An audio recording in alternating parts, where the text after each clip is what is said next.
برادران اونها رو کشته و شهید کرده و همه وجودشون به اونها دستور میده که شلیک کن، ندای رهبری رو پاسخ مثبت بدن، به دستشون از رو ماشه تفنگ بردارن و از جبهه پیغام بدن، بگن که ما هرچی شما بگید اون رو حق میدونیم و تسلیمیم. این یک حالت استثنایی است و در شرایط انقلاب اسلامی قابل تحققه. الان ما در چه وضعی هستیم؟ ما اون چی که ما تصمیم گرفتیم، اماممون تصمیم گرفتند، ما دنبال صلحیم. واقعا این رو ما به عنوان تاکتیک مطرح نکردیم، امام البته مطرح نکردن به عنوان تاکتیک. شما شاید بهتر از من بدونید، لااقل فرماندهان شما این رو خوب میدونن، فرماندهانی که تو جریان مسائل اخیر بودن، که همین اواخر وقتی که روزای اول عراقی ها داشتن شرارت میکردند، هنوز آتش بس مستقر نشده بود، سپاه آماده یه عملیات بسیار وسیعی بود، بیشتر از وسعت عملیات کربلای 5، هم نیرو و هم امکانات، و اجازه خواست. امام اجازه ندادن. اون روزا آقای خامنه‌ای تو جبهه بودن، ایشون از اونجا تلفن کردن، گفتن که بچه‌ها آماده عملیاتند و اینجا شوق عملیات خیلی نیرومنده، عراق هم دست از شرارت بر نداشته. به من ایشون فرمودن که چون من مسئول هستم، به من گفتن که تو اجازه بده. من گفتم که من باید مطالعه بکنم، چون ما اعلان صلح کردیم، اعلام آتش بس کردیم. ایشون برای اینکه عجله داشتن با دفتر امام صحبت کردن و خدمت امام پیغام داده شد. امام فرمودن نه، ما اون صلحی که گفتیم جدی هستیم، بگید انجام ندن. بعد من خودم تماس گرفتم، ایشون فرمودن شما فقط مقابله به مثل کنید، هر کار اونا کردن شما همون اندازه، اگر اونا اومدن تو خاک ما شما برید، اگر اونا با هواپیما زدن شما با هواپیما بزنید، ما جدی هستیم. مسئله جدی بود، یعنی واقعا دنبال صلحند، امام دنبال صلحند، ما دنبال صلحیم.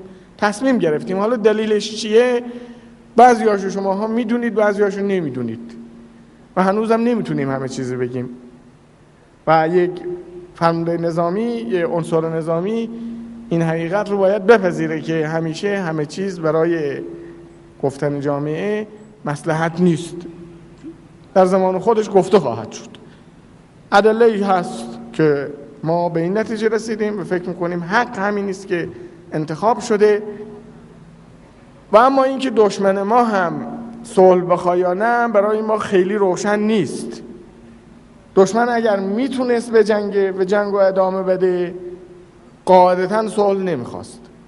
به همون دلیلی که جنگو شروع کرد، به همون دلیل، چون چیزی عوض نشده، نه حزب بعث عراق عوض شده، نه انقلاب اسلامی عوض شده، نه ایران عوض شده، نه عراق عوض شده، نه مرتجعین منطقه عوض شدن و نه قدرت‌های جهانی، اونایی که جنگ رو تحریک کردند و تغذیه کردند، هیچ کس عوض نشده، شرایط همونه. دشمن از 7 سال پیش، از شاید 7 سال و نیم پیش پشیمانه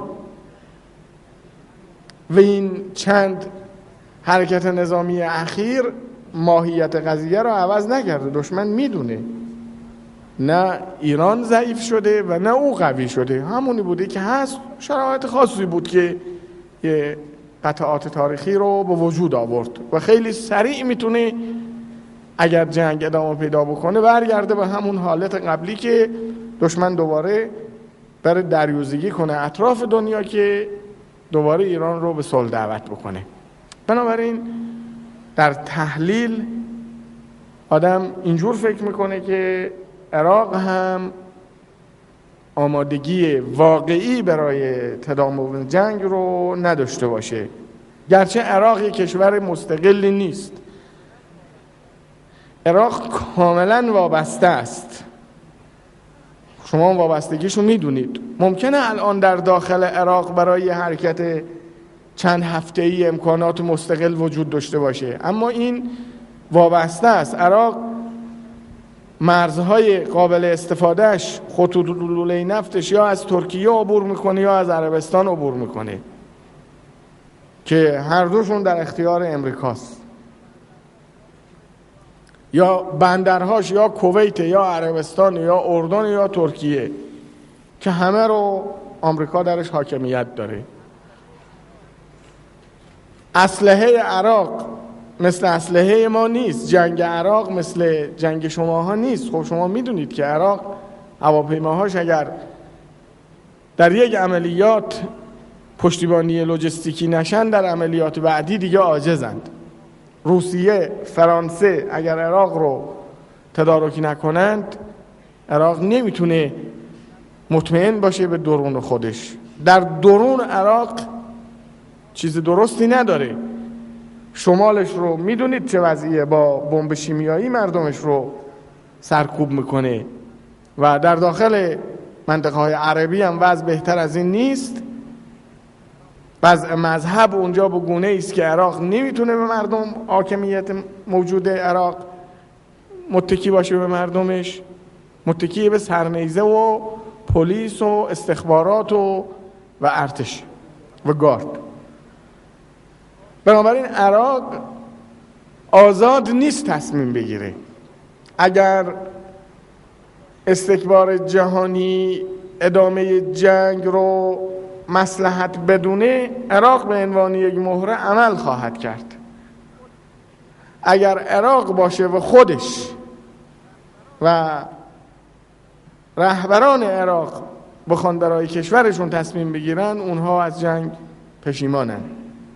اونها از جنگ خیلی ضربه دیدند و شما دیدید از روزی که شما اولین عملیات تهاجمیتون رو شروع کردید و اونا شروع به عقب نشینی کردند، اینا التماس کردند که صلح بگیرند.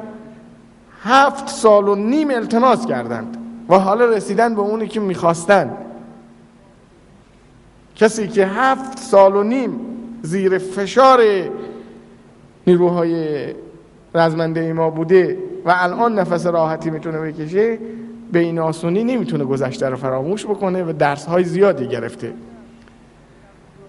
حتی اگر در روزهای آخر تصور میکرد که جمهوری اسلامی ضعیف از لحاظ نظامی یا پشتیبانی، با این حرکت اخیری که بعد از پذیرش قطعنامه پیش آمد و یک تجربه بسیار مهمی برای ملت ما و دنیا و مردم عراق شد، عراق دوباره اشتباه خودشو تصحیح کرده. حتی اگر فرض کنیم اشتباه کرده، به ما رو ضعیف فرض می‌کرده، چون اون چیزی که اخیراً اتفاق افتاد واقعاً یه چیز عجیبی بود.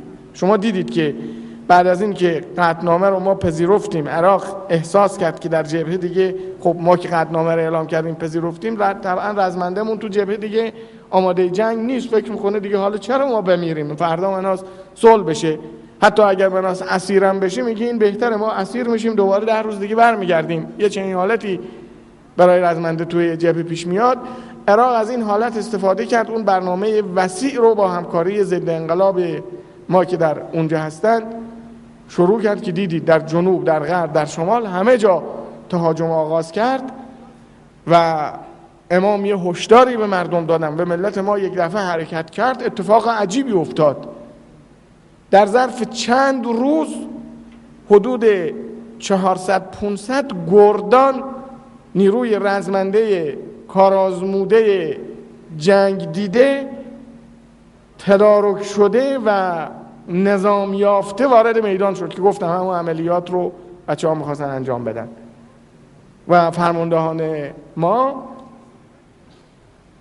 احساس قدرتی کردند که در طول جنگ چنین احساسی به اونها دست نداده بود و مردم ما یک حماسه‌ای نشون دادن که در طول جنگ با این سرعت انجام نشده بود. در ظرف 10 روز حدود 70-80 لشکر سازمان دهی شد و آماده جنگ شد و رفت در خط برای جنگیدن و این کار یک قدرت عظیمی رو نشون داد و در یک زمان در جنوب و شمال دماغ عراقی ها رو به خاک مالوندن در عملیات مرصاد و در عملیات شلمچه که هر دوش واقعا عجیب بود. نشون داده شد که قدرت رزمی ایران نه تنها افت نکرده بلکه در حال اوج و اگر روزی احساس خطر بشه مردم جدی اند، امام جدی اند، سپاه جدیه، ارتش جدیه و قدرت هم هست، قدرت سازماندهی هست، تدارک هست، مردم آمادگی دارن. یه وحدت ملی هم اون روزها به چشم خورد که در طول جنگ بی سابقه بود. بنابراین عراق اگر هم قبل از اون تاریخ تصور غلطی داشت، دنیا اگر تصور غلطی داشت، الان تصورش رو اصلاح کرده دیگه وضع اونطوری نیست. میدونن ایران همچنان مقتدره و همچنان میتونه از خودش دفاع بکنه. لذا در تحلیل باید گفت که عراق اگر اختیار داشته باشه تصمیم بگیره دیگه اون غلط گذشته رو تکرار نخواهد کرد، اما یه چنین اطمینانی هم نمیشه کرد. اولا احتمال اشتباه و همون اشتباهی که قبلا کرده باز هم هست، گزارشات غلط و چیزایی که ضد انقلاب با اونا اطلاعات غلطی میدن اونا رو باز به اشتباه بیندازه. ثانیاً استکبار جهانی بخواد کانون جنگ اینجا محفوظ بمونه و ثالثاً یه مسئله روانی که عراق داره که عراق رو وسوسه میکنه شیطنت بکنه. اون مسئله این است که اگر جنگ تمام شد و صلح واقعی پیش آمد، اون موقع عراق باید به مردمش و به اعراب و به دیگران حساب پس بده. زمامداران بعث عراقی اون موقع به مردم باید بگن که چرا جنگو شروع کردن. این جواب میخواد. ممکنه اونا جشن بگیرن، هیاهو کنن، بگن پیروز شدیم، ولی خب مردم عراق که میدونن اونا پیروز نشدن. میگن ما 8 سال جنگیدیم، صدها هزار کشته دادیم، کشورمون رو منهدم کردیم، 10 میلیارد دلار مقروضیم، 10 میلیارد دلار ذخایرمون رو خوردیم، این همه معلول و آسیب دیده جنگ و خانواده های بی سرپرست رو دستمونه، این همه خرابی رو دستمونه. جواب اینا رو باید بده حزب بعث عراق. چی به مردمش بگه؟ ما وضعمون روشنه.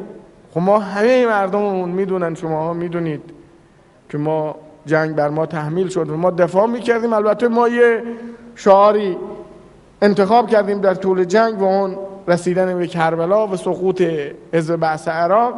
ما تا حالا به اون نرسیدیم، اما این چیزی نبود که ما پیش از جنگ انتخاب کرده باشیم. ما به عنوان مجازات متجاوز، به عنوان حق دنبالش هستیم و این را هنوز هم حق خودمون میدونیم. اما این حق رو به چه قیمت باید بگیریم این در اختیار رهبری است که سبک سنگین بکنه و تشخیص بده که این حق رو باید در چه شرایطی به چه بهایی گرفت. اگر تشخیص داد که نمیتونیم الان این حق رو بگیریم یا نباید اقدام بکنیم، مسائل دیگری در نظر رهبری آمد و مردم قبول کردن، این ما نبودیم که جنگ رو شروع کردیم. بله ما یه شعارهایی در دوران جنگ دادیم، اون شعارها هنوز تحقق پیدا نکرده، ممکن است طرق دیگری ما به اون شعارامون برسیم، اما ما چون جنگ افروز نبودیم ملتمون الان از ما سوالی نداره.